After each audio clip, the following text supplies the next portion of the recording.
শেখ হাসিনা পালিয়ে গেছে, শেখ হাসিনা নাই, শেখ হাসিনা চলে গেছে, শেখ হাসিনা পালায় না। 24-এর 4 আগস্ট গণ অভ্যুত্থানের চূড়ান্ত মুহূর্তে তৎকালীন গণভবনের ভেতরের পরিবেশ ছিল প্রচণ্ড থমথমে ও উত্তেজনাপূর্ণ। রাত 12টা বাজতেই 3 বাহিনীর প্রধানসহ সরকারের প্রভাবশালী নেতা ও সামরিক কর্মকর্তাদের নিয়ে এক জরুরি বৈঠকে বসেন শেখ হাসিনা।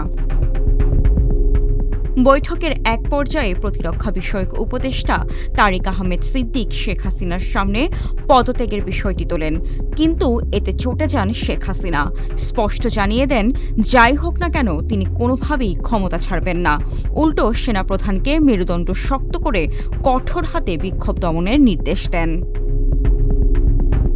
জীবন অবাক না করলে কে করবে? 28% মিল্ক ফ্যাটের অবাক করার সাথে ফ্রেশ মিল্ক পাউডার। জীবন অবাক করুক প্রতিদিন। কথাবার্তার এক পর্যায়ে তারিক সিদ্দিক মন্তব্য করেন, সেনাবাহিনী কয়েকজনকে গুলি করে মেরে ফেললেই আন্দোলন থেমে যাবে। তিনি বিমান বাহিনীকেও হেলিকপ্টার থেকে গুলি চালানোর পরামর্শ দেন। এ কথায় ক্ষোভে ফেটে পড়েন তৎকালীন বিমান বাহিনী প্রধান।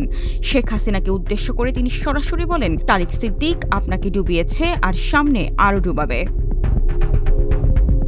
আইন শৃঙ্খলা রক্ষাকারী বাহিনীর পাশাপাশি সাবেক স্পিকার শিরিন শারমিন চৌধুরীও শেখ হাসিনাকে পদত্যাগের পরামর্শ দিয়েছিলেন, তবে ওবায়দুল কাদের সহ আওয়ামী লীগের শীর্ষ নেতারা এর তীব্র বিরোধিতা করেন।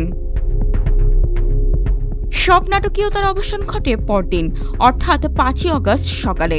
পরিস্থিতি পুরোপুরি হাতছাড়া হয়ে গেলে গণভবনে উপস্থিত সামরিক কর্মকর্তারা শেখ হাসিনাকে চূড়ান্তভাবে ক্ষমতা ছেড়ে দেওয়ার সিদ্ধান্ত জানান।